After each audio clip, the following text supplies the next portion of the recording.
Just before we get started, is there anyone from Australia here on the chat? Throw a yes in the chat box if you are, or just throw a quick thing in the chat box of where you are in the world. Gives me an idea of where everybody is. Barry, yep, there we go. So we've got some Aussies. Awesome. Canada. Geelong, Ontario, Canada, Maine, so it's probably mostly US. LA, Chicago. Aussie relatives. Cincinnati, Oh, Ohio. Yeah. Oh, Ireland. We're all over the world. I think we're in every major time zone. There we go. All right. Awesome. Well, I'm good to go when you are.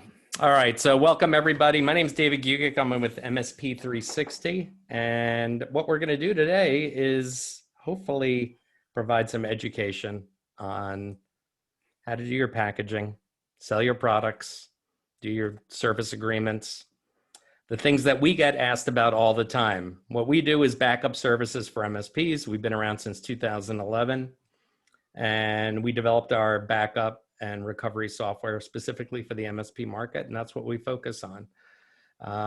So I don't want to tell you a lot about our product other than it's a great product, it's low cost, and it allows you to work with any of the public cloud storage vendors. So you as an MSP can manage your own cloud storage without paying exorbitant fees for private cloud storage. That allows you to sell your products at possibly a lower cost than your competitors or at the same price as your competitors, but it certainly improve your profit margins by spending a lot less for it. And rather than us, and we get asked all the time, you know, how should we package? What do we need to do? How can we be a successful MSP? And we have a lot of resources available on our website, but we only work with MSPs. We are not an MSP. And so we like to work with people like Nigel, who have worked for MSPs, who have owned MSPs, and now spends his time helping MSPs create successful MSPs. Avoid all the silly mistakes I made. I will turn it over to you, Nigel. I will be on the whole time. I'm just going to turn off my video while you do your thing. If you need anything, go ahead, call out. And otherwise, we'll wrap up at the end when you're done. Awesome. I'm going to share my screen. And can you guys just throw a quick yes in the chat box if you can see that okay? And if you can see the screen and me, just so I know. Thanks, Paul. I see you. Awesome. Okay, excellent. Well, let's get cranking. As you can probably tell, I talk fast. We're going to talk today about MSP plans. And as David alluded to, I used to own an MSP for many years and made every mistake under the sun. And now my job is to teach and coach and mentor other people about how to avoid all of those silly mistakes that I made. Little bit of housekeeping. As you can see, you guys are all using the chat box at the moment for quick yeses and whatnot. If you're going to throw some comments to everybody else, or you've got an idea about something that you want to throw in there, use the chat box for it and everybody can see it. If you've got a question that you would like us to brainstorm at the end, make sure you use the Q&A box, which is a separate button inside Zoom. The reason being is that sometimes, depending on the number of people on these calls, the chat box can fly past so fast that I can't keep up with it. And if you put a question in there, I don't want to miss it. The second thing is with that chat box, I can see at the moment, everybody's got it set to all panelists, which means David and I are the only people that see your answers in there. Everybody else doesn't. So there's tons of messages in there already, but only David and I see them. So change that little drop down to all panelists and attendees, which means if you're throwing some ideas or thoughts or something that you might have seen about something that I'm talking about in there, everybody else on the call can see it as well. What's Corey saying? You got a little something on in your tooth on the first page. You may want a new one. Okay, hang on. Yeah, sorry, I've got a I was eating that day. So quick thing, Murphy, as we all know, Murphy exists, and we just got a letter the other day saying we might be doing some electrical maintenance at your house right smack bang in the middle of today's webinar. And so if I happen to just completely disappear all of a sudden, I've got my backup here ready to go, and it might take me 45 seconds or 60 seconds or so to come back on. So David can jump back in and talk to you about chairs while I come back. Hopefully it doesn't happen. I've asked them to schedule it until after this webinar happens, but you know what contractors are like. They don't like listening to instructions sometimes very well. And as Chris said, Murphy follows him around. Before we kick off though, I'd just like to get a feel of the room. Or a feel of the virtual room here. Who does what in their business at the moment? So if you've got some sort of managed service agreement or a recurring offering or something in your business, do you have it based on per device, per user or something else, some sort of hybrid thing that you come up with. And if it's per device, let's call it, just type metal in the chat box. If it's per user, type bum in the chat box. And if it's a hybrid, some other thing, just throw hybrid in the chat box or other in the chat box. And let's just get a see for what people are using on this call at the moment. So we've got Eric is hybrid, Dean bum, Mark bum, Chris hybrid, Josh metal. Cool. Frank bum, Paul's hybrid, bum, hybrid, hybrid. We've got a huge mix of them all, mostly hybrid actually in this one. Barry's none yet. Metal with M365 and bum hybrid. I like that one. I'm a big fan of that. I'll talk a little bit about that one, Corey. So awesome. We've got a bit of a mix of everything in here. Keith's bum. Very good. Very good. And next question is, are you 100% happy with the way you have your plans currently structured? Do you feel like they're set up pretty well? They're profitable for you on the back end. They're simple for your customers to understand, easy to sell, easy to package. Let's get a feel for that. No. Come on, there's got to be some yeses in here. Normally when I run this one, there's a yes or two. Here we go. Frank's yes. Awesome. Yes. No. Tommy says yes, though customers always want special flex. Yeah, that's a tough one. And I talk a little bit about that actually today. Tiny bit, we touch on that with customers wanting customization. Chris is restructuring based on TechTribe learning, so getting much better. Awesome, Chris. Paul's kinda. Very good. So mostly no's in there. I'm going to say it's 80% no's in there, and that's common, and it's okay. The good thing is that at least you're aware of it, and it means that you've now got some room for improvement, and you've got some area where we know we can grow and change and tweak and whatnot. So before I get started, this is from my high-priced legal team. What we're going to run through today, there's all sorts of different things that you'll see. You'll see some ways that I might do things if I had an MSP. My encouragement to you is that you must spend intentional time on crafting your plans for your clients, delivered with your technology stack by your team, who are led by you in your location. And the reason I say that is one of the biggest mistakes I see MSPs make with their plans is they go and see someone else that's done something that they like, and they go and pick it up and forklift it into their MSP without putting any intentional thought into crafting it for them, for their business, for their clients, for their margins that they want. And it ends up becoming a big royal mess. And they have to go back and either start again, or they have these horrible plans sitting in place that are causing problems left, right, and center. So please don't just, when you hear stuff from me, from anyone else, don't go and just copy them ad verbatim and put them into your business. Go and do the time and on it to make sure that they're unique for you. Chris is saying if they want to flex, they can go to the gym. So step number one in understanding plans and package and pricing is to go and read my book. I'm putting a little... what's it called? A blatant pitch in here. And my book, I've written a book all about pricing and packaging plans. It's called Package Price Profit. You can grab it on Amazon if you haven't read it. It's about a 90-minute read, and it goes through all of the types of stuff we're going through today. And you should go and read it. And now I'm done, because that's everything needed over in that book. I think I'm happy to finish up here, David, and let everybody go and read the book for the next 90 minutes. And I'm going to go downstairs and have a drink and hang out. I'm drinking now. You are. Yeah. Good. I'm kidding. But what we're going to run through today is what pricing model should we choose, or could we choose? How many plans should we have? What could we name them? What do we include? What do we exclude? More importantly, how do we work out pricing of those plans? How do we deal with complex clients, which pops up, and that comes into that customization thing. I'll show you an example of how I might offer some plans in the marketplace that I was working in when I had my MSP. Run through some tips and mistakes that I see other people make. And then we'll jump into some Q&A time at the end. Corey, the name of the book again was Package Price Profit. And it's on Amazon. So first thing first. What pricing model should we choose? So per user or per device or per customer? And as we've seen on the thing here, there's a big mix in here with a lot of hybrids and whatnot. The answer is there is no perfect model. And everybody, there's lots of gurus out there that will say, you must do it this way or else you're not a real MSP, or you must do it my way, or you must do it this way. The real answer is that that's incorrect, because there's so many marketplaces and there's so many MSPs at so many different maturity levels of their operations and business journey that there is no perfect model out there. And it's this ever evolving, ever maturing journey. And so where you are at right now is okay for where you're at. as long as you're making an intentional decision to get better or to change or to improve or to figure out what parts are working and what aren't. But here's some tips on when you are, if you're working out on what model we should be using, or you're looking to change your model, here's some things that you really need to keep in place or in mind as you do that. Number one is the industry or the niche. I've got to say niche on this call because it's mostly US folk. It's niche out here in Australia, but niche.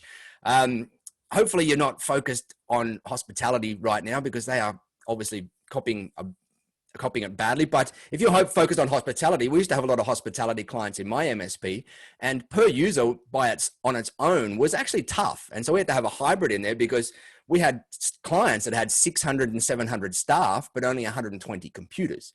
And so if we priced them on a standard per user thing, it wouldn't work. We had to come up with a way that we did that, which I'll talk about in a minute, which was a hybrid pricing model. So you need to figure out your niche. If you're serving a few different niches or niches in there, you need to figure out the model that works for them. And some industries like healthcare, for instance, like hospitals, it makes far more sense to still operate on the per device model, even though there's some people out there saying, don't do per device. Same goes with manufacturing. Hybrid, which a lot of you have on this call, is okay, as long as it's kept simple. And I see a lot of MSPs come up with these crazy complex hybrid models that you nearly need a bachelor's degree to go and understand them. And so hybrid to me is perfectly acceptable. There's a few hybrid models that I love seeing out there. But if you are using a hybrid where there's a mixture of per user and per device in there in some way, shape or form, please keep it simple. Next up is realize that your competition in the world is increasingly becoming user-based in most industries and most verticals out there. People are used to spending on a per user basis now. People are used to being priced on a per user basis. Your competition is mostly going to be pricing on a per user basis as things go and transition. So you do have to keep that in mind. Things like the rise of the per user cloud and SaaS and Office 365 and all these things are really escalating that as well. So keep that in mind. And that most clients, because of all that, nowadays completely understand user-based. Most industries and sectors are really got to the point where it makes more sense now. And back in the days when we started off with per device, I started off with per device back in 2008, I think it was, 2007 or 2008. The cost of supporting each individual device back then was very high because we didn't have these crazy, awesome, mature RMM tools and patch management tools and all this stuff to support devices. And they used to break and hardware was horrible back then and whatnot. Nowadays, the cost of supporting additional devices is much, much, much, much, much lower. And so that means you can craft your plans and say, well, I'm going to build my pricing based on the expectation that every one of my users, if I'm going to do per user pricing, is going to have maybe 2 or 3 devices. And I'm okay with my margins in that because it only costs me $3 to $5 per device for each of those extra ones in there to support and maintain it. The real support and maintenance costs come with maintaining the user and all the back end stuff as well. Now, I said hybrid is perfectly okay. And what I mean by hybrid, if you haven't seen some hybrid models around, here's one way that you can do hybrid. And that's where you have a per user price. So you might have a $100 per user or $75 per user per month that includes the user support and all the maintenance and management and support and whatever it happens to be to look after a bunch of users. And then, and then the difference between the hybrid model is you have a per user price for your users and you have a separate base infrastructure price or a network price or whatever you want to call it. And so there's quite a few MSPs that are doing this very successfully where they'll go into a client and say, okay, Mr. or Mrs. Client, you've got this infrastructure here of all your networking equipment. You might have some servers still. You've got this Azure tenant. You've got this Microsoft 365 stuff. You've got all of this stuff that we're going to manage all of that and maintain all these tenants and look after all your on-site on-prem infrastructure and all that stuff for $2,000 per month. That's going to be the infrastructure side of things. And then for your user support on top of that scales up and down, it's $75 per user per month or $125 per user per month for on-site or whatever it happens to be. And so you've got this fixed hybrid, you've got this fixed infrastructure price that sits under the bottom that moves up and down if the infrastructure changes, but often that doesn't change anywhere near as fast as what users change. And then you've got this flexible user thing that sits on top. And there you go. Chris is saying that's how his hybrid is structured. He read the book though. Yep, this works well, and it does work well. It's not for everybody, and again, it's one of those things that you've got to figure out whether it works in your industry and your target market, and you as an MSP as well. So that's how an approach to hybrid can work in there. And so as you go through figuring out, should we be per device, per user, per hybrid, per experience, per whatever it happens to be intentional about deciding on your industry, your marketplace, and keeping some of these things in mind. I'm going to move pretty quick through here because we've got a lot to get through, and I want to get to the Q&A stuff as well. But how many plans should we have? And again, you'll see in the MSP marketplace that there is people out there that say you must only ever have one plan, one offering, an all-in seat price, and that should be your one plan. And there's others out there saying you got to have 5 plans, or you got to have a la carte where people can pick and choose whatever the heck they want from this huge service catalog of things. And then there's the middle ground where the people are saying you've just got to have 3. And no answer is correct. There is correctness in the all-in seat price answer, and there's correctness in the a la carte. But I like to typically hover in this middle area around here, and I'll talk to you about that now. So if you have not read this book, Monetizing Innovation, it is an amazing book that one of our tribal elders in my tech tribe called Jamie Warner put me onto, which talks about price anchoring and all different types of pricing strategies to be able to use, especially in service-based industries, to be able to obtain maximum profit and deliver an awesome experience to your clients. And it talks very heavily about the good, better, best approach. So a 3-plan offering in there. But you might be thinking, why 3 tiers, or where does this whole 3-tier thing come from that you see everywhere? You see all these MSPs that are gold, platinum, silver, whatever it happens to be. And if you look around the world, you see 3 tiers popping up in everything. You look at Uber, and you've got your Uber Lux, your Uber Premium, I don't know what they're called over there, Uber X out here, which is a low things in airlines, which don't happen to be doing much at the moment. You've got your cattle, your business, and your first. And in so many different areas, we've got all of this good, better, best. And there's a pile of psychology that goes on behind why people put good, better, best out there. Chris says dirt, copper, bronze. I like that one. And so one of my favorites, especially for MSPs that are starting their journey in the first couple of years of their pricing journey, is to offer a good, better, best model. And that's typically, as Chris said, dirt, copper, bronze, or whatever you might want to call it. We'll go through some naming conventions in a minute. But the reasons being is that, number one, it lets your clients do the shopping. And what I mean by that is all of us love to buy, but we hate to be sold to. That's just an innate thing that most humans have. And so if we go to a particular client that we're prospecting or pitching to, and we just say, you must have this offering, then sometimes it can make them feel like they're hamstruck, especially if your sales experience skills, you haven't done many years on the sales front to mature up to a high level salesperson, which let's face it, most of us, me included, were not amazing or aren't amazing salespeople in my business. I certainly wasn't, but it helps them go shopping and helps them go, okay, well, here's 3 plans in front of me. Now I get to choose. I get the choice about what one's going to work for me. They end up comparing you with you. And I see this a lot in MSPs in the sales cycle, is that if an MSP goes and pitches their plan and says, this is it, then the the prospect wants some sort of point of reference, some sort of context to just say, is this cheap? Is it expensive? Is it in the grand? Is it in, where does it lie? And where, if you offer them 3 things, instead of going and comparing your one plan with someone else out in the marketplace, they will go and compare your one plan with your other plans if you've got 3 in there. And it just helps them a little bit more in that, especially in the SMB space of the world. The buying psychology changes a lot in the medium tier and in the enterprise tier where you've got hundreds of users. In the small end, which I'm assuming most people on this call are in the smaller end, where we're typically operating with 5 to, let's say, 100 seat clients, they typically have different buying psychology in there. Means less custom requests. If you've got 3 offerings in there, then it's far easier for you to help your client figure out what one works for them, rather than them coming back to you on a single plan and saying, oh, I want you to tweak that and change that and put this in here and have this customization over there. Also means typically a little less negotiation. I found that when we were using it, I had to negotiate far less on things. It was this way, or this way. They had their 3 things to choose from. They didn't try to negotiate on price anymore.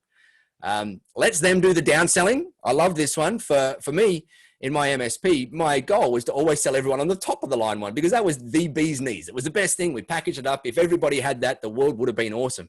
Obviously, that's not reality, but it meant that the client was the one then that was doing the downsell to a lower level plan, which had a lower level of service delivery in it, rather than me having to do that downsell. So they're making that intentional choice, and that means they're knowing that they're living with whatever choice that they've made in there. And also price anchoring I talked about, where the top of the line plan, the best plan, can typically often just sit there just as a way to make the good and the better plans look like really compelling offers. I know there's a lot of MSP plans, they have this crazy best offering that is so ridiculously expensive, but just sits there to show the other two in a different context. And the funny thing is, there is a certain cohort of buyers that will still, no matter what, always buy that most expensive plan out there.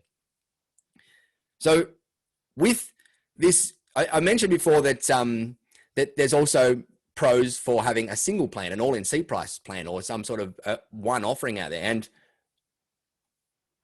where you typically see this happen is that you mature your MSP to a point where you do have less options over time. And the reason that normally happens is that in the first 3, 4, 5, 6 years of an MSP, we don't know a lot about our margins, and we don't know a lot about our costs and whether we're making good money on our different types of plans. And so we've got to go out and test with a whole pile of different things, which can be good, better, best offerings. Over time, we start to get really, really good at knowing our costs and reducing our service catalog down so that, and our stack down so that we're getting really, really profitable at looking after things. And as we do that, and as we mature through that, and as we mature through our sales experience as well, every time we go and do a sales call, we get a little bit better and a little bit better and a little bit better, which means we do get to the point, and a lot of MSPs get to the point eventually where it actually does make sense to have just a single offering, because their sales maturity as a business, not just as a person, but as a business, is at a really good level. Their service catalog is dialed in, their profits are dialed in, they know exactly what they make out of each agreement, and it works, and they can do that. So be okay with maturing to having less options over time. It's a perfectly acceptable way to do it. It's also okay to have unadvertised plans in there. So if you go out with a good, better, best model, you might have an unadvertised downsell plan in there. Now, an example of that in my MSP was we had our good, better, best plans, which were our premium care offerings for clients. But we had this one that we never talked about in a sales cycle unless we were with someone that we felt it worked for. Now, a particular example for us was we had this prospect that was literally 150 meters down the road from us approach us and say, hey, we're looking for IT support. Can you guys help? So we started going through our normal discovery process and sitting with them. And through that discovery process, we found that they would not ever sign a contract or a managed service plan on a monthly agreement.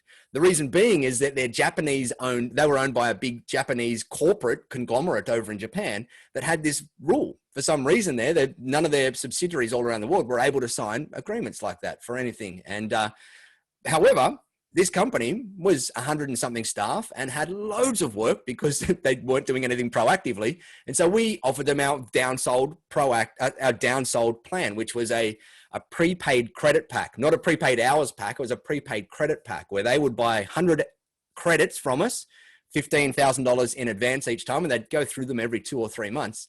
But because it wasn't a managed plan, we did nothing proactive for them, and they knew that. We did no monitoring, no maintenance, and we didn't offer them any SLAs or guaranteed response times on any work we did for them because they weren't on our plans that offered that. And so these prepaid credit packs, if they wanted emergency labor support, which happened very regularly, as you can imagine, on a network like that wasn't allowed to do any proactive stuff, then they had to pay a premium for that. And the emergency labor rate was a premium. And so for us, it was a downsold plan. We unadvertised it, or we didn't advertise it, but it popped up from time to time where it made sense for us to offer it. And every 2 to 3 months, they would refill their 100 credit pack at $15,000, and we would do our best effort support for them. And if they ever needed critical support, then they paid an emergency labor rate for it, which made it make sense for us, and it made sense for them with their rules that they had in their business. The next one is stack. And my tip here for building your plans for your good, better, best offering, if you do a good, better, best offering, is to stack, then stack, then stack. Now, what I mean by that is coming up with your good offering, and then everything in your better offering your better offering includes everything in your good offering and a little bit more on top. And then your best offering includes everything in your better offering and a little bit more on top. I see a few MSPs make the mistake, and I certainly made this mistake a couple of times, where I completely make the good one not even close, like the completely different to the better one and completely different to the best one, in terms of things like response times and all this kind of stuff, where the good one was completely different. And so it made our back-end administration of that and my tech's understanding of it incredibly complex. It was just always this thing that everyone's going like, is this included? Is that, like, what's the response time on this one? How do we deal with that? And it was just this overload. And so my encouragement is just stack additions on top of your previous plan to make your next one. Don't try and muddle the waters of everything else in the other one below it. It just gets really, really complex to manage all the back end of it. And as I said before, usually better becomes your main offering. People don't want to be the cheapest, so they don't buy the cheapest plan. And they look at the price of the expensive one and they go, it's probably a little bit outside my budget, so I'm going to go with this middle one over here. As I said, there will be people that buy the best plan because they're premium buyers and they always look to buy the most expensive. And we certainly had our fair share of them that they didn't care what the price was. They just wanted the top end offer. But usually better is your main offering when you're doing a good, better, best model. And so you should be aiming for that one to be the one that you want most people on as you structure it up. And my last tip here is make profits on all plans. And I made this mistake myself, that I thought I'd come out with a loss leader plan out there that didn't really make us much money, but I thought it would help me get the foot in the door, and then I'd be able to upsell them to my higher level plans later on. But what happened is, and I think a lot of us see this, is that I went out and sold lots of people on these plans because it was very easy to go and sell them on a very low price plan out there. But then reality kicked in, and then I was over doing lots of other work for other clients and doing new clients and bringing new clients in. And those cohorts that joined that low offering stayed on that low offering for far longer than what I thought. I thought I'd get them in and I'd upsell them 6 months later and whatnot. They ended up staying on it for years just because my priorities went elsewhere. So my encouragement is make sure you're always making profit on all plans. Don't build a plan that's going to be a loss leader unless you've got a very specific strategy to make sure that you've got the resources to make sure that you're going to upsell them within a very defined period of time. And there. What do we name them? I'll run through this one very quickly. Inside our tribe recently, not recently, last year, someone asked about naming things, and I threw a few different things in here. These are your standardy, corporate-ish sounding kind of ones, like good, better, best, essential, standard, ultimate, light, core, plus, basic, professional, business. These all work, and I like seeing people use them because they kind of make sense to people. They're not crazy.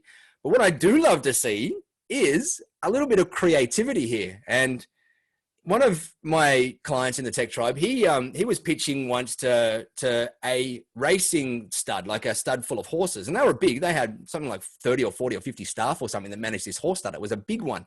And so internally, he had his plans named good, better, best.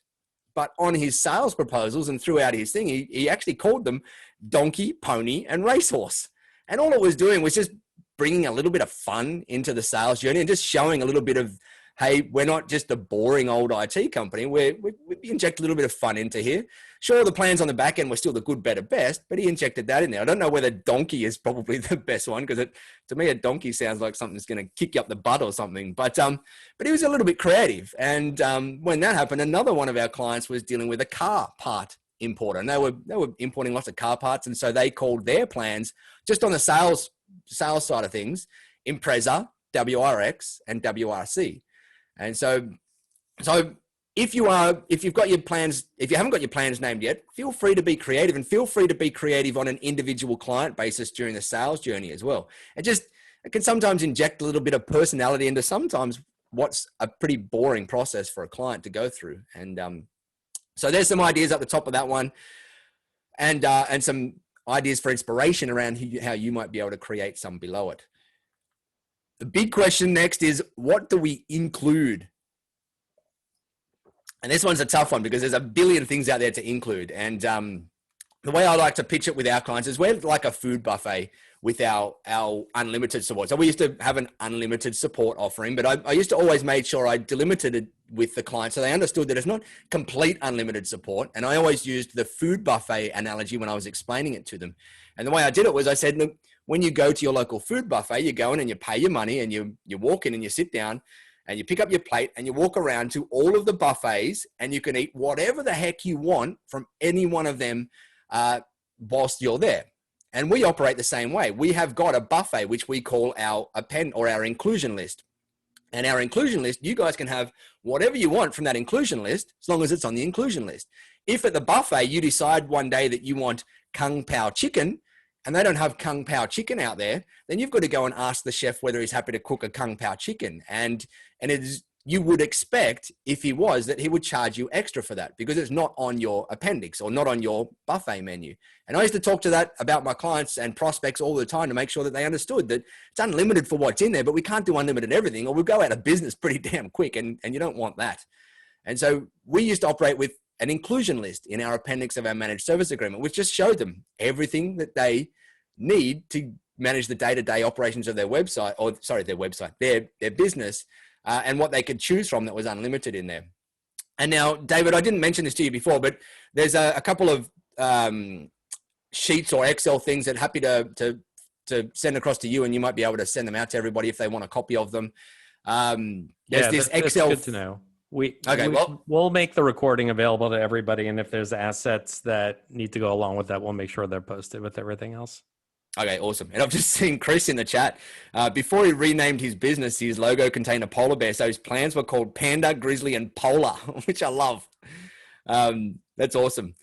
And Jesse's saying, is there a place I can find an agreement that covers the service and pricing agreement? In our TechTribe, there's one, but I don't want to do too much of a pitch. So this thing here is an inclusion list, and it's an Excel spreadsheet that goes much deeper than that. That's a list of all the different types of inclusions that you could build your buffet out of. And there's the notes thing over there, which explains a little bit about what they are and why they are. And there's a column in there that says perceived value, because what I often see is an MSP making decisions on behalf of the client of what they should put in their plans without giving too much thought as to what's high value for the client. And so I've put the perceived value in there. Kind of gives you a feel for what clients typically see as high value stuff that you should put in your plans, and low value stuff you might be able to leave out or have as additional service catalog items somewhere else in the business. So David might be able to send that out to you, or if you need it, grab it from David. Some inclusion tips that I'll mention here is like, what do we include in our plans? Number one, my tip here is don't focus on the commodities. And what I mean by commodities is things like patching and monitoring. That stuff is now a commodity. And I've still seen some MSP plans now. And I know no one on this call will be doing it, but I've seen some MSP plans now where there's this big plan like this, and everything they've put on there is just deep commoditized items like Office 365, Windows patching and server maintenance and server monitoring and all of these things. These are all commoditized. And if you're trying to compete on them, you are nowadays going to struggle. So focus more on the higher level activities. Sure, we need those commodities, but don't make them the main part of your plans. Make them that they're just a thing that sits in there because we've still got to offer them. Make the main parts, the non-commoditized things like technology adoption and education and all of these higher level ROI areas in the business, like VCIO stuff, like IT management stuff, all of that stuff, which is much higher value than just a patching and monitoring thing, which nowadays, as we all know, it's been commoditized. Start small and then offer others as extras. One of the mistakes I've made many, many times is that I thought, hey, I'm going to try and bundle everything into this plan. I'm just going to make it so that it gets everything into these plans. And in hindsight, what I should have done is just started with the basics, just worked out the basics, built my plans, my good, better, best, just done some basics, not going too overboard, and then offer the other stuff that not every client needs as extras. And that might be a BDR service through MSP360 as an extra, rather than bundling it into your plans. Over time, again, as you mature your MSP and you mature your sales experience and you mature your understanding of your gross margins and everything, sure, you can start bundling those things in, but make sure that you're not bundling them all in from day dot, because if you realize in 6 months' time that you bundled something in that you don't need anymore, it's incredibly hard to take it out. It's much easier to stack something in at 6 months' time that you feel like you need, but it's incredibly hard to pull it away from a client. And so start small, start smaller than what you probably feel like you should be needing to start. don't be afraid to include things that save you time in there. And these might be paid things. It might be something like cybersecurity end user training. Now, the reality is if you're doing things like cybersecurity end user training in there, that will likely keep your support tickets and your support costs lower in a managed service agreement, which is great for you because it means your gross margins on your agreements are going to be higher. And so don't be afraid to include stuff like that that makes that overall you think it might cost you a little bit more on the front end because it's giving you a hard cost of the end user license or whatever for the training. But know that typically if you're going to do something like that, you will make far more margin on the back end. So be okay with throwing some of those things into these plans to keep your support costs down. Whatever you can do to keep your support costs down typically results in higher gross margins, which is what it's all about in the grand scheme of things. As I said before about the inclusions, the way I like to do it, your mileage may vary and lots of different people do it in very different ways, but we used to have an inclusion list, which was an appendix in our managed service agreement. And we worked to build that inclusion list based on what most small businesses would need to manage their day-to-day operations of their tech stuff, like troubleshooting office issues and patch management issues and all that kind of stuff. All of that stuff was detailed in this appendix in the managed service agreement as our inclusion list. And that way it made it nice and clear that if we're talking to a client, we could see exactly what was in and what was out. Our goal was to always make it so that the vast majority of things that they needed on a day-to-day basis, that an average business needed on a day-to-day basis, was included. So we didn't have to always have this in-scope, out-of-scope conversation. But I'll talk a little bit more about that. Next point is that the in-scope, out-of-scope conversation with clients and exclusions outside of things that are on your agreement is okay.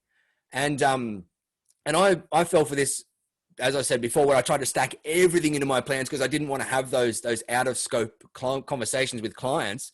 And it became too hard because I had all of this stuff in these plans, which I didn't need, and it made them unnecessarily complicated and costly. And so be okay having out of scope conversations from time to time with your clients. It took us some time to educate myself and my team, and then eventually our clients around out of scope, in scope. And what it was we always spoke to clients and said, when we're talking about things, is like, oh yeah, that's no problem. That's in the scope of the agreement. So we'll cover that, easy done. But then they would come to us and say, hey, what about this?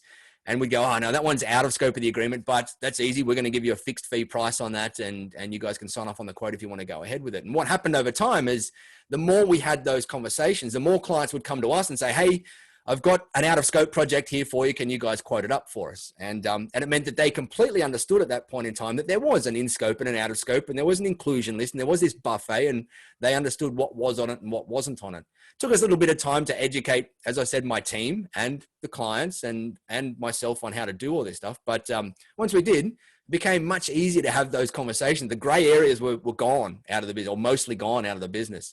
And it made it easier to have those conversations. So quick question while I drink a bit of water. At the moment, in your agreements, and it looked like everyone on the call here had agreements, are you currently including licensing hardware and services in your offerings? Just a quick yes if you are. Like licensing might be your Office 365 licensing or your MSP360 licensing or whatever it happens to be. Are you including that? Or hardware might be something like managed firewall or managed switching or stuff like that. Are you including it actually in your agreement at the moment? So it's a per month price. Let's get a yes or a no. Oh, looks like everyone is. Cool. Yes. Good. Partially.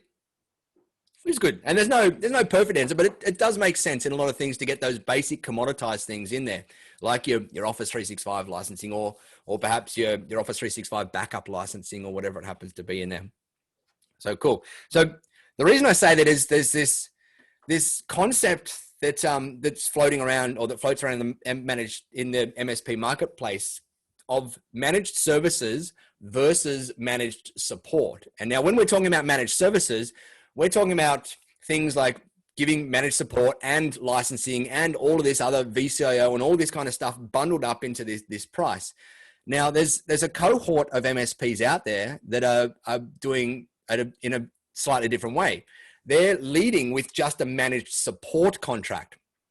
And so they're going to their prospects, and they're sitting down and they're going through everything and saying, okay, well, to put an unlimited support offering in front of you, or an unlimited with inclusion list support offering in front of you, here's the price. And the price is likely going to be far lower than their competitors, because their competitors are stacking in licensing, hardware, and all of these different things. And they're taking the approach that says, hey, we know we're going to get all that stuff anyway. And we're talking to the client about it and saying, hey, you're still going to have all these other costs and whatnot, but here's your managed support thing. And there's a few MSPs out there that are winning huge deals because of it. They're not pulling the wool over their clients' eyes, because they're still making sure they have the conversation, but they're just leading with a support plan first. Now, again, it's not going to work in every industry, and it's not going to work in every marketplace, and it's not going to work in wherever for every MSP on where they are in the sales journey. But it's something to consider. If you're out there and you're perhaps struggling to sell your managed services plans that have got lots of stuff bundled into them, perhaps pare some of that back and pull it out and just sell a managed support contract to get started with. Just because it's going to be an easier sell for you. It's a lower price sell. It's going to be easier to sell, and it might help you get a little bit more momentum to get to the point where it makes much more sense to start bundling some of that stuff back in. And Mark saying he was no to licensing in there, and Josh was up partially. So just keep that point there in mind. It's, again, with all of this stuff, there is no hard and fast rule, and anyone that tells you that there is telling you bollocks. The reality is you've got to figure out what works for you. And I think if you're in the earlier stages of an MSP, it can often make sense to sell managed support contracts rather than managed services contracts to help you just get some agreements in place and help you learn the sales journey and understand the sales journey and get some runs on the board and get some momentum and get some profits in, so that you can then start to get to the point where you do mature into having some more managed service plans in there. The next question everybody asks about here is, once we figure out what we include, and you can certainly go and have a look through that inclusion list that's in Excel that David will be able to get to you, is what do we exclude in here? And the easy answer to that one is everything else, everything else. And in our agreements, and whenever I spoke to our clients, we talked about that buffet example, and we said that everything that's in that buffet example in this appendix in our inclusion list is included unlimited. Everything else by default is excluded. And so that meant there was no gray areas. Now, what it means is that, and what we used to do is sometimes something will pop up that you look at and you go, I'm just going to let that go, and I'll let it go by, and I'll give it to the client just to be included or whatnot. That's perfectly okay. But this gives you the scope to be able to do that. Whereas what I've seen some MSPs make the mistake of, and I made the mistake, was that I had an inclusion list and I had an exclusion list. I said, this isn't excluded, and this is excluded, and this is excluded as well. And it made this gray area, because people are saying, well, hey, you're saying all these three things are excluded, but the thing that I've just asked you to do is not excluded. It's not on that excluded list. So why isn't it included? And it made for some uncomfortable conversations. So my biggest encouragement there is just talk to your clients and say, whatever is included on this inclusion list, unlimited, everything else by default is excluded. We might from time to time decide to give you something and include it and cover it. And we'll try and do our best to where we can, but just know that that's the line for us, so that we know where things are, where the black line is drawn in the sand, and it makes it a little bit easier. What I will say is, if you do give away something to a client that's not on your inclusion list, say you give an hour or two of labor that you just say, I'm just going to throw it in just for, maybe it's goodwill purposes or whatever it is, make sure that you still show your client that you delivered them value. And the way to do this is just to do a $0 invoice. Put the line, the item on it that you just did, the 2 hours of labor, all the work or whatever it was, and then have a line below it that negates out that amount. If it was $300 worth of work, have a line below it that says goodwill discount minus $300. Just because it helps the client see the value in there, rather than you just giving it away and getting no realization of what that value was that you just gave away to the client. And it just helps out in that scenario. How do we work out our pricing? And this is the one that we could probably go forever on. Chris says he loves the inclusion list idea. It avoids a lot of conversations and misunderstandings. It does. And for me, it was just, I hated those conversations. I hated this whole, but I feel this needs to be included and it should be. And I couldn't stand them. And so I ended up putting in an inclusion list to get around all of that stuff, because it drove me mad when I had my MSP. But how do we work out our pricing? And the reality is, again, there is no silver bullet. Most MSPs on their plans should be aiming to get somewhere between a 50 to 75%, sometimes even higher gross margin on their agreements. And if you're not tracking that, you certainly should be tracking that. It's one of the most important numbers you should track in your MSP is the gross margin percent of your managed service plans. Now, how do we get to those gross margins is there's a million ways to figure that out. The most, I'd love to say, here's the perfect answer for you and go and figure it out and you're done and take this thing here and you're done. But the reality is you've got to spend some time in Excel, or you've got to have someone help you spend some time in Excel if it's not your forte. But don't spend any more than, say, 3 to 4, maybe a little bit more hours on figuring this stuff out. And the way you do it is you put your inclusion lists and your good, better, best plans in this list. Then you come out with a price beside each one. And you might have to, in the initial stages, make some stuff up. Just do your best effort, because you're not going to have the data to support getting the data 100% accurate in there. But as you go over time, you will start to gather that data, and your PSA system or your ticketing system will hopefully be able to spit out some of the data that helps you understand what some of these things cost in there. And so when you're coming up with these plans, literally list your plans out. I'm going to show you some in a minute that you might be able to take some inspiration from, but list them out, put in another column how much you feel that cost should be in there, and then aim for 60, 70, 80% gross margins in there. The more gross margin in there, the better for you.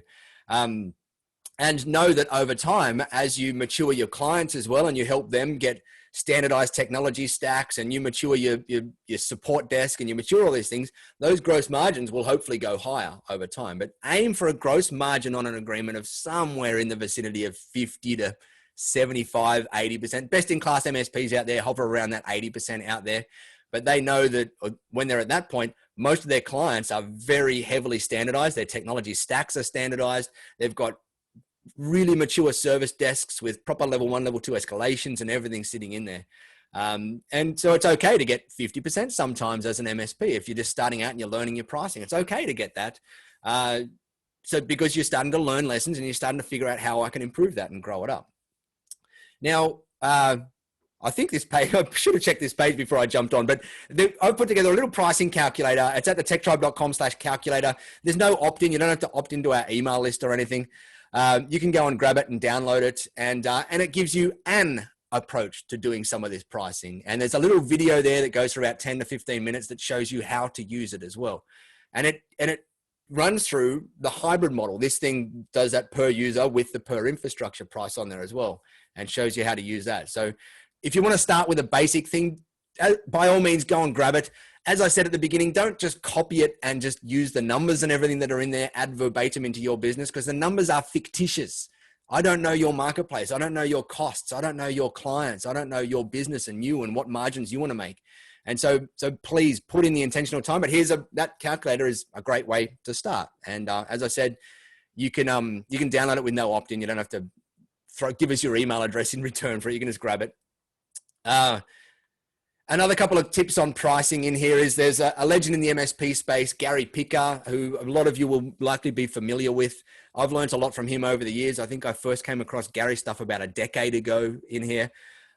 He has got a great webinar on pricing, a model that he calls Pickonomics, which is kind of reverse engineering pricing all the way back from the starting point of the money that you want to make out of your business.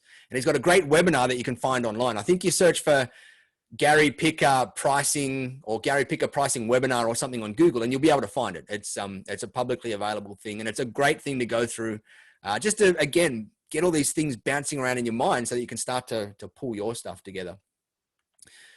Ideally with plans, and I talk about this in chapter 9 of my book, ideally they should be value driven, not cost plus.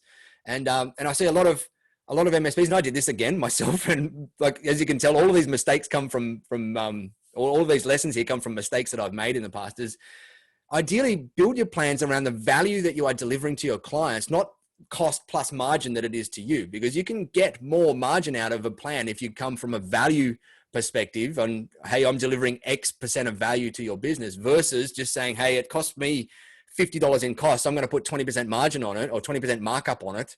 and get to a certain point. So see if there's ways you can do value-based pricing in there. And as I said, I dedicate a chapter of that in my book to how that works. It works really well in pricing projects as well, using a value-based approach rather than a cost-plus approach, rather than saying this project's going to take me about 100 hours, so I'm going to add X% on top of it. And that's my price. Then if you use a value-based thing, you might be able to double the margin that you get out of it just by approaching it from a completely different perspective in there. And it takes some time to understand how value-based pricing works and to get comfortable and confident with using it and pitching it and whatnot. But once you do, you can get far more margin out of these things. And most importantly, still keep amazingly happy clients because you're focusing on the value, not just the service side of things. And I mentioned this briefly before when you're talking about pricing, is be profitable on the top device count. And what I meant by that, and I meant to set it right at the very beginning, was if you go out and you price a per user price and you say it's $100 per user, price your pricing so that that user might take up to 3 devices rather than just 1 device. I see the way I used to price my plans was just, I put in my RMM price and my backup price and all this stuff on 1 device. If you put it in at 3 devices and then still make sure that you're making the profit that you want, it means that if anybody in your client uses 3 devices, a laptop, a desktop, and a tablet, or whatever it happens to be, then you still make profit with that. And if they only use 2, you make a little bit more margin in there as well, which is a win. My last tip in the pricing thing is you're undercharging. And the reason I can say that is because I have never yet met an MSP that is not undercharging in some way, shape, or form. We all, by default, our industry, we're service people by nature. We're not hugely profit focused most of the time. And so typically that means that we undervalue ourselves and undercharge. And so my last tip here is you're probably likely 99.9% chance undercharging, and you could probably add an extra 30, 40, 50, 60, 80, 100% to your pricing out there and still be okay in the marketplace. And that leads me into my next one. And I'm going to rush through these because we are hitting up to time already. I'm going to churn through this one. How can we deal with complex clients? Now, we all know that there's no standard client out there. There's normal ones, there's simple ones, there's hard ones to deal with. And so here's an approach that you might like to consider if you've got some complex clients out there. And that is that you come up with your base rates, and that might be $100 per user or whatever it is. And then you have a complexity weighting on it, which allows you to weight a particular client and charge a particular client a little bit more because they've got a complex setup going on. And you might even make 2 levels of weighting, like a difficulty factor. If they're a crazy difficult client to work with because the CFO always wants these long form letters written out to justify why you're spending money, then you might also add an extra weighting on there for difficulty. Then you times all that together and that equals your per user rate for that particular client. And that might look like this, like if you've got your base rates at $125 per user and you've got a client that's got 30 users, but they've got 6 servers, which is abnormal for 30 user network, then they're a little bit more complex than normal. And, or they've got these extra line of business apps that you've got to look after. And because you're doing some vendor management, then you might weight it by 1.1 or 1.2 or 1.3 to add some extra margin in there for the complexity that you're going to have to deal with. And same with difficulty. You might have that CFO, the owner that's all over the place, and you've got to make sure that you're going to be able to keep up with that. And so you want to make sure you're getting paid for the extra difficulty. That might then mean that client comes out at $165 per user when you're doing your calculations in the back end. Sure, you don't tell your clients about this. This is something that you use on your calculations when you're doing your proposal in the back end, but it's something to keep in mind for if you do have complex clients or you do have clients that are a little bit weird in there, is that you can put a weighting on their pricing. And it's just a way to help out, figure out how to make sure that you're still getting paid appropriately to look after something that might be a little bit more complex than what you've based your plans on in there. I know everyone loves seeing an example. I won't stay on this page for too long because I'll send this is an Excel sheet here, and I'll send it across to David so that he can get it out to everybody. But here's an example of how I might, and I'm saying the word might because it's been 4 years since I sold my MSP, but might package up my plans in my marketplace, which was in Sydney, dealing with the clients that I dealt with in Sydney and the types of clients that I dealt with in Sydney. And And so this comes with an Excel thing that on the right-hand side behind the best offering is some notes about every single line in this particular thing to explain my reasoning behind some of those things as well, and things that you should consider. And so my encouragement is go and have a look. You might look at it and go, oh, yeah, that's a great thing to include, or I might pop that. Don't ad verbatim copy it. You don't need it. It is actually a fairly in-depth plan or plans in here for what a lot of MSPs might need. And so it would work for me in my marketplace in Sydney, but in other marketplaces, it might not. You probably need to pull some stuff out of there. And you said, but I won't go into it because we're running out of time, but go and have a look at that Excel thing, grab it from David, and you can get a copy of it. We'll wrap up with some biggest mistakes. Walking across the street, forgetting your pants. There's one that I've probably made a few times in my younger years. One big mistake I see MSPs make, and I'm going to call it a mistake just because I see it introduce some crazy overwhelm into MSPs, is they make these complex SLA differences. Now, in your marketplace, you might not even have to offer an SLA, as in a guaranteed response time or something. But if you do, don't make it complex. I've seen a lot of MSPs offer things where they've got these good, better, best, or gold, platinum, silver, or whatever they happen to be plans. And on the gold plan, they'll say, or on the silver plan, they'll say, our guaranteed response time is 8 hours. And then on the next plan up, our guaranteed response time is 4 hours. And on the next one up, our guaranteed response time is 2 hours. And sure, the PSA systems, like the smart PSA systems out there, allow us to do that, but it just creates this crazy overwhelm that is not necessary. It's not needed out there. Go and come up with our guaranteed response times if you have to use them, and say, this is it across the board. You get access to these. If you're on a managed plan, you get access to these across the board. We don't mix and match them between all these plans. We mix and match our plans based on different things, like the number of VCIO meetings we have, or the number of on-site services that you're going to get as part of this, or whatever it happens to be, not on the SLA. And in the mid-tier space, when you get to hundreds of seats and enterprise world and whatever, sure, makes a lot more sense then. But in the small end of the place that 99% of us operate in, where it's 5, 10, 15, 20, 30, 40, 50 seat clients, you really very rarely need separate SLAs in your business. Just operate with one if you need one. Number two is, I mentioned this before, they complicate the bejeepers out of them. 75 different levels of stuff in there with 12 different offerings with some a la carte all coming in there. What happens with that is when you're sitting down explaining it to your client's making a mental note saying, if this is how much these guys complicate their plans, how complicated are they going to make the experience of me doing IT work with them? And so please, whatever you can do in your plan, simplify and always look for ways you can pull stuff out to make it an easier experience for the clients, rather than stack stuff in to overwhelm them and complicate them. Again, a mistake is trying to please everyone.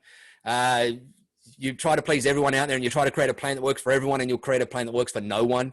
Just pick your target client or your target audience that you want to make it for, and just make it for them. Don't try and make it so that it suits everybody. It's just too hard.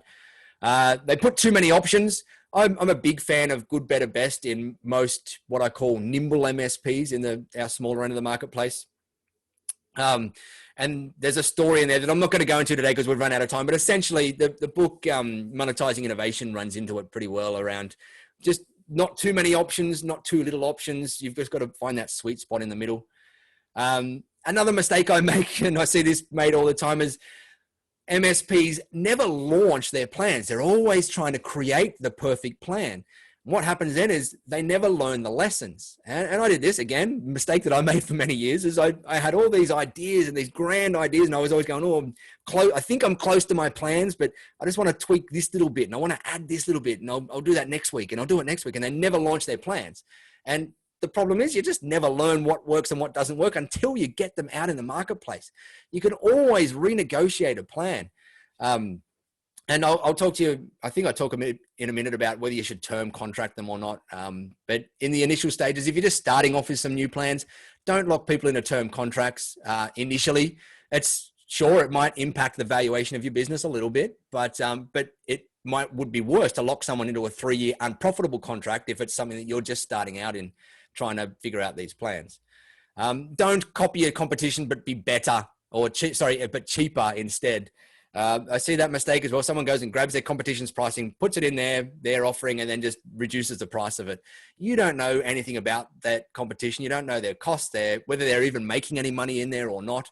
Go out into the marketplace focused on you making money and delivering awesome value to your clients rather than copying a competitor out there. Couple of quick final tips, and I know you're going to kick me off in a minute, David, but I do want to get to some Q&A time. No, I'm not going to kick you off, Nigel. I think we planned for about an hour and 10 minutes. So good. Take another 5. We'll get to any Q&A. Let's run and we through. can do a normal wrap up. Awesome. Let's run through. Number one, with your offering, you really need to believe in it yourself. And what I mean by that is I've coached a few MSPs where they're not 110% sold on the managed services model yet, versus the old break fix model. And so when they were going and sitting in sales scenarios with their clients or their prospects, their clients were seeing this hesitation underneath, like subconsciously in the MSP, not believing in the offering and their plans themselves. And so I had to do some work with these people to get them to get to the point of 110% believing that these managed service plans and their offering to their client was the best thing that client could possibly have. And so if you're not at that point at the moment, do a little bit of work, figure out why you don't believe in it 100% and figure out what the root cause of that is and work on it. Because until you 110% believe in it, you will have a struggle in your sales journey, and your clients, a lot of prospects will pick up that you don't believe in your plans 100%. What is one of the best ways to close clients is when they see your passion about your offering. When they see you loving your offering and believing in your offering so damn deeply, at a subconscious level, that's what gets people sold. That's what gets people tying into your vision. So if you're not there yet, do a bit of work on it and figure out how to get there. It is 100% possible. As I said before, competitors are mostly irrelevant. Our competition really is this gray squishy thing in our heads here. It's our mindset, and what we work on is mostly where our competition is. If you don't have plans at the moment, or you want to change your plans, set a decision deadline. And what I mean by that is if you're thinking about changing your plans, even based on some of the stuff we've run through today or what you might see on some of the handouts, set a date as to when you are going to offer that to the public, or you're going to change those things. And that might be a month from now. It might be 6 weeks from now, whatever it happens to be. It shouldn't be any further than maybe 2 months out from now, but set a date and say, that's when we're going live with our new offerings. And we're going to do it no matter what information we have up until that date. Because if you don't set a decision deadline, and I see this happen all the time, you'll then be in that state where I was, where you'll go, but I just want to learn this one little bit about this one thing over here, and I just want to learn that. And in our space, there is always something new to learn. I've been doing this for 15 years, and I'm still learning new stuff all the time. And get a decision deadline in place to stop yourself getting in that mode of always wanting to figure out what that next thing is to learn in there. And importantly, as you're going through and creating these plans and testing and learning and figuring out all this stuff, track your gross margins of your agreements. It's going to probably, if you're not doing it at the moment, it will take you a few months and some work in your ticketing tool to figure out how to do all this stuff and to update all your costs in your agreements, like your labor costs and your licensing costs and whatever, to get it fairly accurate. But if you're not doing it, I highly encourage you to start the ball rolling on tracking these gross margins, because you want to know whether you're making money on these agreements that you're selling. That's the ultimate goal. We're out there making money on them. And I quite often work with MSPs where we'll dive in and we'll start tracking their gross margins, and they'll be going, I'm not going to worry about this couple of clients over here because I know they're doing awesome. Like, we make lots of money out of them.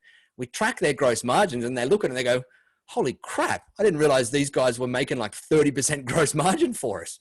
And then they look at some of their other clients that they didn't realize are making 60, 70, 80% gross margins. And they look at the agreements and they realize why.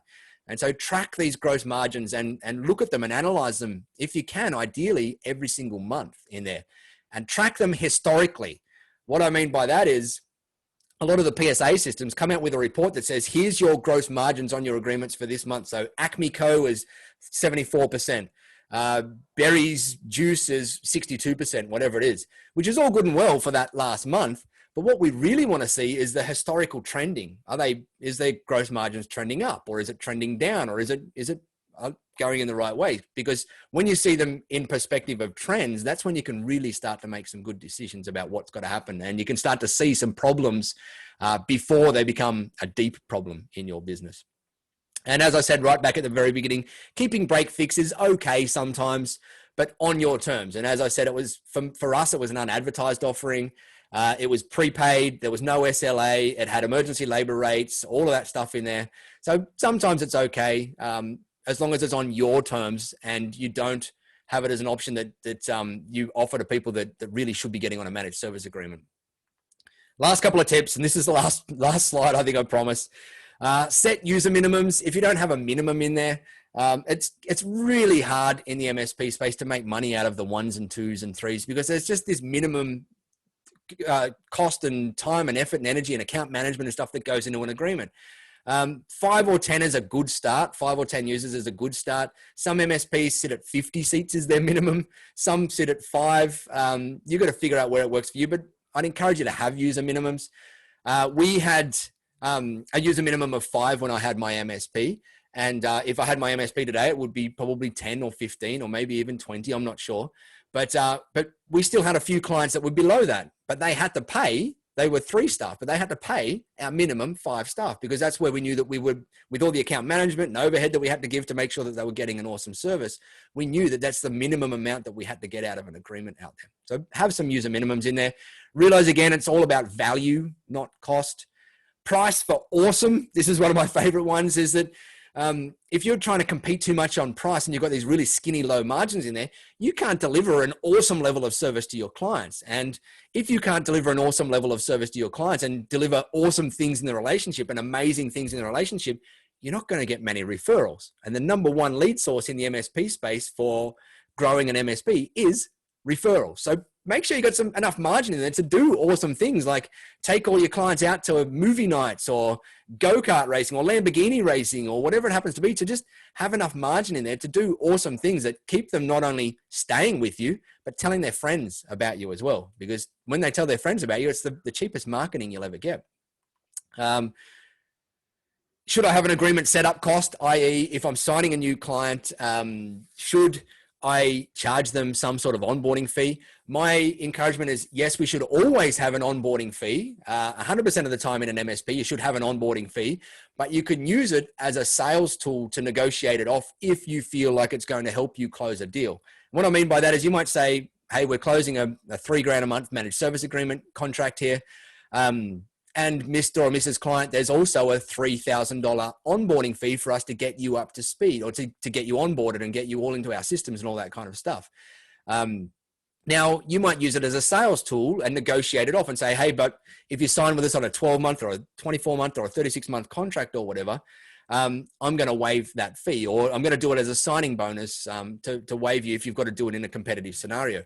The reason I say you should always 100% have it is that there is an inherent cost to onboarding a client. Inside our TechTribe, we've got this huge onboarding checklist of something like 60 something points or something in there that an MSP should go through when they are onboarding a client. And to do that well costs money. And so you should absolutely have an onboarding fee, and it should show up on your invoices and everything. You might, again, offer it for free and give it as a goodwill discount, but make sure that you're still making sure the client sees the value in that onboarding, because to onboard an MSP client well takes a lot of time, it takes a lot of effort, and takes a lot of energy, and it's worth a lot of money. And last but not least, there is no perfection in this stuff. Realize, as I said at the beginning, there's no perfect way to do it. Don't beat yourself up if you don't feel like you're doing it the perfect way. Just be intentional about getting a little bit better tomorrow, and a little bit better the day after, and a little bit better the day after. That's all this thing is. It's a journey of continual incremental improvement. It's not a destination you'll ever get to with these amazing plans. There's no MSP in the world that's got the perfect plan out there. And so just make your journey an intentional journey moving forward, one small step at a time. I'm going to throw a shameless plug in here for a friend of mine who's got some good books to read around this stuff as well. Carl Palachuk, another guy I learned many things from over the years when I had my MSP. But they're 2 books to add to your list: Managed Services in a Month and Service Agreements for SMB Consultants. They're both, again, on Amazon, and well worth a quick read. Q&A time. We're there nearly. Quick before we do, you've heard me talk about the TechTribe. I'm going to throw a shameless plug in here. If you want to come and check out what we do, we talk about this stuff all the day, all the time. We're about 1,100 MSPs around the world now inside the tribe that just have conversations about this stuff. And I build templates and training and resources and whatever for them. If you want to come and check out what we're all about, head to the techtribe.com/MSP360 and it will automatically apply a 40% discount for your first month. Our monthly fee is the highly enormous $1,000 per month fee, which I'm kidding again. It's literally $50 a month to be inside the TechTribe. And if you're not in there, you kind of should be. It's a kind of cool place. I'm biased because I love it. We've got about 1,100 people in there now, and it's full of managed service templates and agreement templates and proposals and training around how to do all this stuff. So I might see you in there. With that said, though, kick me off the talking, and I'll hand over to David for some Q&A time if there's any questions. Yeah, there was just one question I wasn't sure if you got to from Douglas, who was asking if it was okay to set up only 2 packages, presumably, instead of what you were talking about, 3. And your thoughts on that? Live. Yeah, perfectly okay. The thing you'll find with 2 packages, and one of the things I like to say is, with managed service plans or managed service offerings, is you come up with your baseline with your good, better, best, which is 3. But 2 can sometimes work with the cybersecurity add-ons on the top, like a premium and an advanced cybersecurity add-on on the top of these things. But if you're a brand new business and you're going to bundle some stuff and you just want to start with good and better to start off with, that's okay. It's not going to hurt you. The pricing psychology is not going to, people will still use that same pricing psychology in there. I'd encourage you to consider 3 and try it and test it. If you've got, and the way to figure this out and see whether it works is if you over the next, say 3 or 4 months or 5 months, you speak with 10 prospects out there. And with 5 of those prospects, you lead with 2 plans, and the other 5 you lead with 3 plans, and you close 1 out of this cohort and you close 4 out of this cohort. Kind of tells you that your good, better, best offering is going to be better than your good and better offering out there. Now, it's a hard thing to test in the MSP space because we don't have thousands of conversations which give us enough statistical relevance to be able to test properly. But if I was you, the key thing, as I kind of alluded to the whole way through there, is just get it out in the marketplace. If it's just 2, get it out in the marketplace, test it, learn from it, figure out if you're starting to feel some apprehension around people going, oh, but I feel like I need something that's a little bit different to all of them, then that might give you an idea that you've got to throw a 3rd one into the mix here as well. The reason, the big one, like the big plan, the best plan, if you've just got 2 offerings that you're leading with, perhaps just throw on a best plan. There's this crazy thing that you would never even think that you would be able to offer. Just throw it on there, just to price anchor the other 2 that you're your main plans. And that might be a good way just to put something crazy on there. Like, who knows, make it double the price of the better plan, so that it just does that price anchoring down to the other 2. You may never sell it, but at the very least, it's going to help you price anchor the other 2 plans for you. So hopefully that helps with Douglas. All right. Thanks, Nigel. One more question. If you want to take it from Corey, it was asking if there are resources that you're going to be providing or do provide deal with on-prem as well as cloud-based packages. Are all the MSP docs and templates focused on cloud or both on-prem, DC, and cloud? We don't focus any of our stuff really on the technology at all, because the technology is not what the conversation is about. The technology, whether you're selling 100% on-prem, you're selling 100% cloud, a hybrid of the 2, doesn't really matter in the grand scheme of things, because that's not what the client cares about. The client cares about your support levels and your VCIO stuff and your IT management and whatnot. And so we don't actually get that deep into things because you don't need to, and you probably shouldn't. You can just tweak and tune any of the stuff that's in our world to the way you want it. Yeah, that makes sense. Most of our on-prem costing and plans are already built out. We're looking for help on our cloud-based offerings.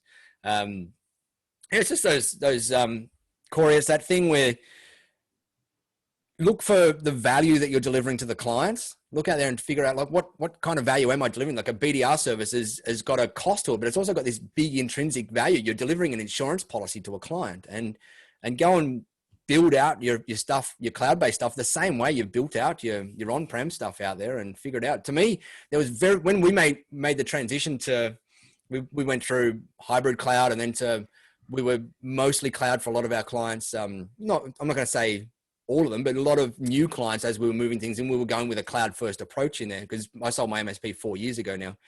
And so to me, our plans didn't really change on the surface throughout that whole trajectory there. They stayed most of the same underneath because the offerings weren't based on the technology. The offerings were based on the outcomes we gave. Corey's saying, what you're saying here, no problems, Douglas. Glad that helped. But he's saying, I can also see the ease of a device or user-based cost model from 365, but how about Azure and its endless amount of resources? You can see costing on a per VM, but that may or may not include VNet and energy.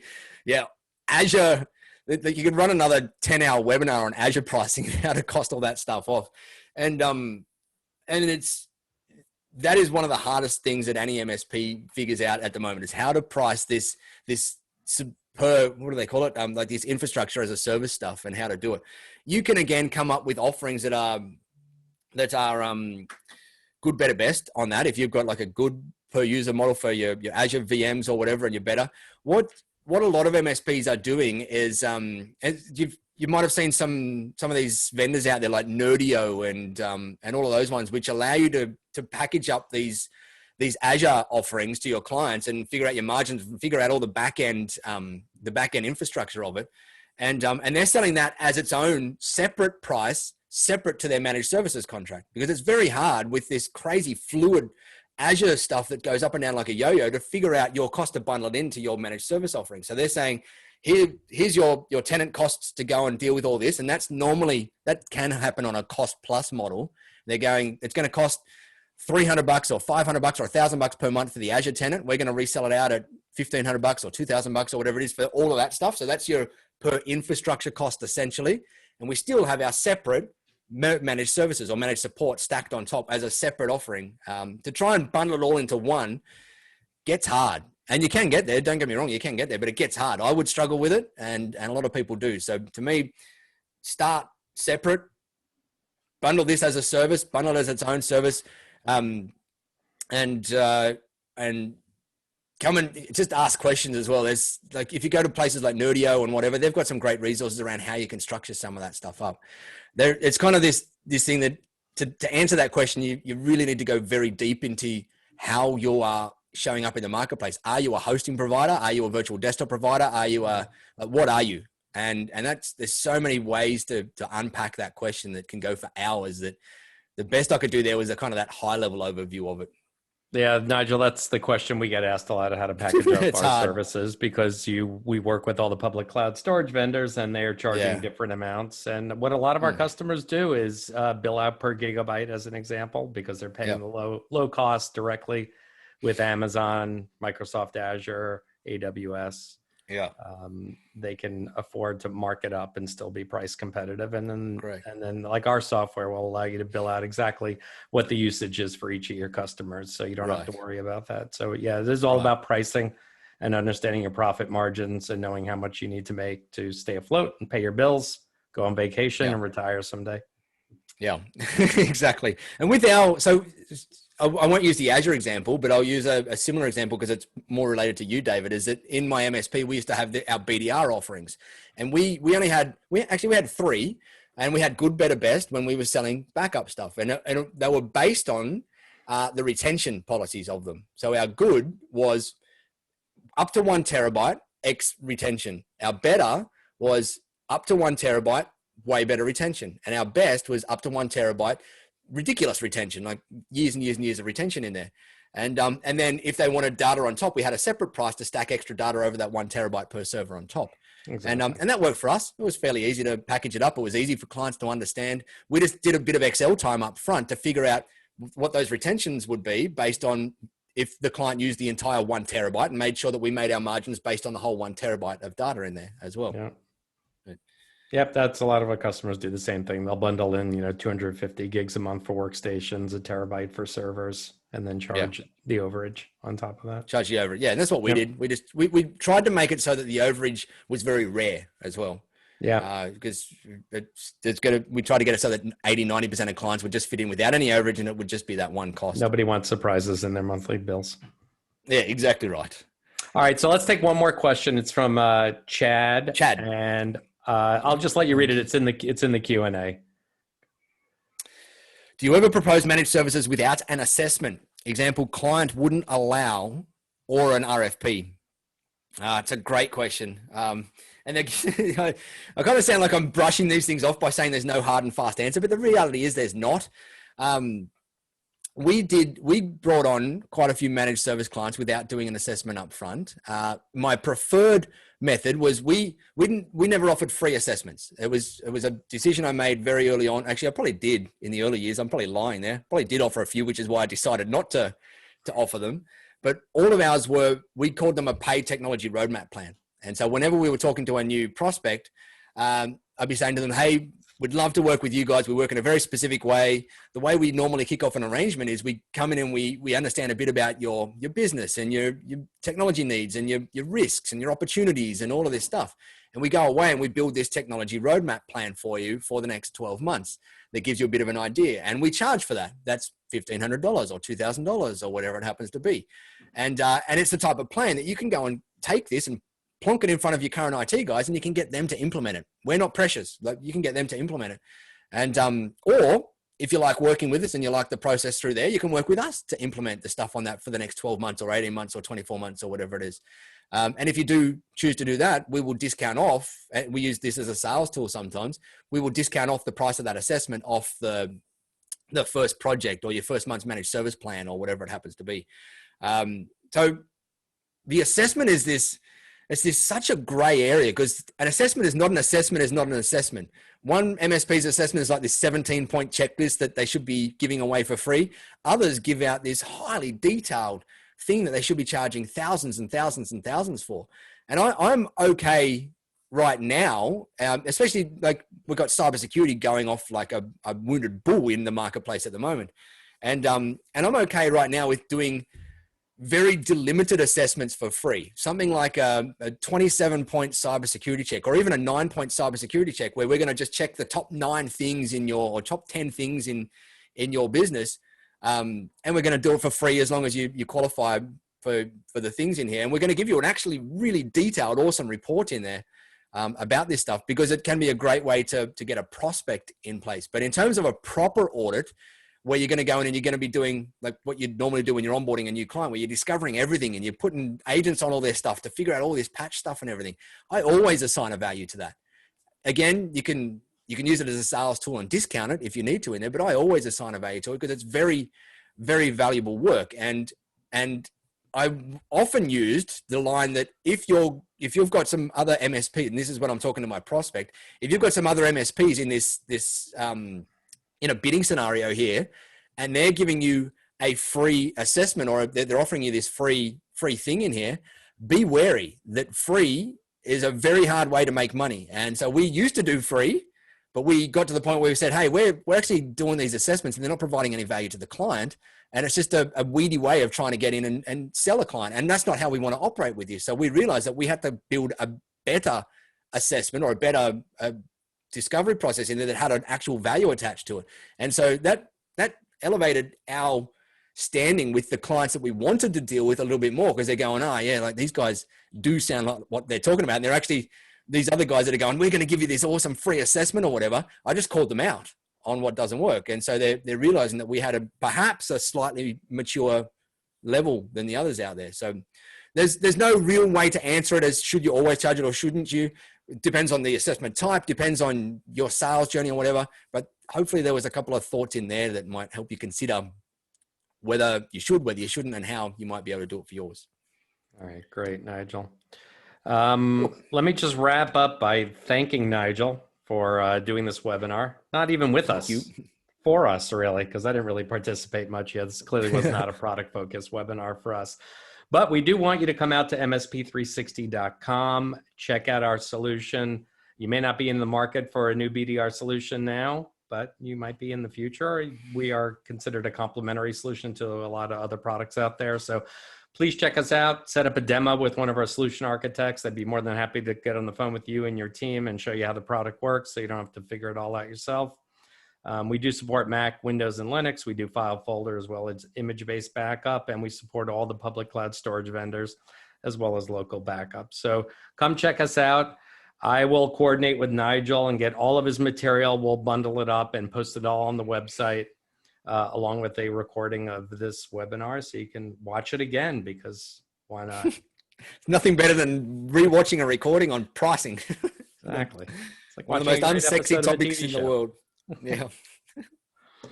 All right. Thanks again, Nigel. I'll let you wrap it up. Thank you for having me on. Hopefully that helped. And all the best, everyone. Go out and just get your stuff out there and just focus on continually improving it over time and knowing that wherever you are now is perfectly okay. That's all it takes. As long as you've got this effort to just make a little bit better tomorrow, make a little bit better tomorrow, make a little bit better the next day.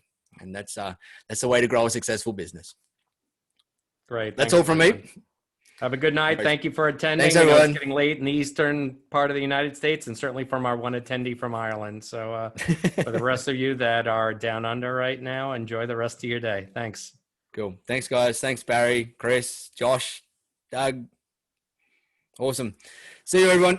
All right. Thanks.